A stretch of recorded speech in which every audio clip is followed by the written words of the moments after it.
अहमदाबाद के निकट हुए एक भीषण विमान हादसे ने न केवल राजस्थान बल्कि पूरे देश को झकझोर कर रख दिया।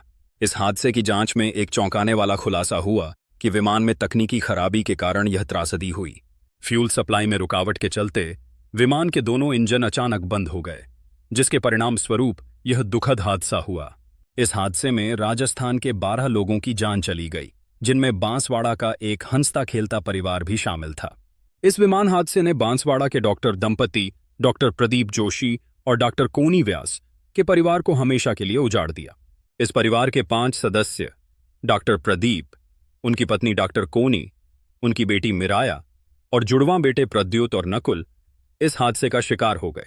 यह परिवार लंदन में एक नई जिंदगी शुरू करने की खुशी में था, लेकिन नियति को कुछ और ही मंजूर था।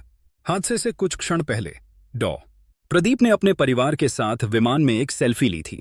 यह तस्वीर उनकी आखिरी याद बन गई। इस तस्वीर में पूरा परिवार खुशी से मुस्कुराता नजर आ रहा था। वह बिल्कुल अनजान थे कि यह उनकी जिंदगी का आखिरी पल होगा।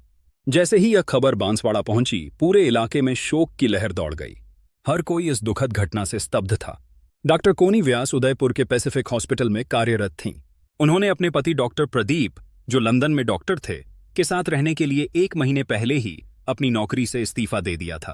कोनी मूल रूप से बांसवाड़ा की रहने वाली थीं। उनके परिवार की एक और तस्वीर भी सामने आई, जिसमें वे अपने घर में बच्चों के साथ हंसी खुशी के पल बिताते दिख रहे थे। यह तस्वीर अब उनके चाहने वालों के लिए केवल एक दर्दनाक स्मृति बनकर रह गई है। इस हादसे में बांसवाड़ा के जोशी परिवार के अलावा उदयपुर के 5, बीकानेर और बालोतरा के एक यात्री भी शामिल थे। इस त्रासदी ने सैकड़ों परिवारों को गहरे सदमे में डुबो दिया है। गुरुवार को हुआ यह हादसा इतना हृदय विदारक था कि इसे कोई भी आसानी से भूल नहीं पाएगा। यह कहानी न केवल एक हादसे की त्रासदी बयां करती है, बल्कि उन सपनों को भी दर्शाती है जो बादलों में कहीं खो गए। यह उन परिवारों की चीखों की गूंज है जिन्होंने अपने प्रियजनों को एक पल में खो दिया।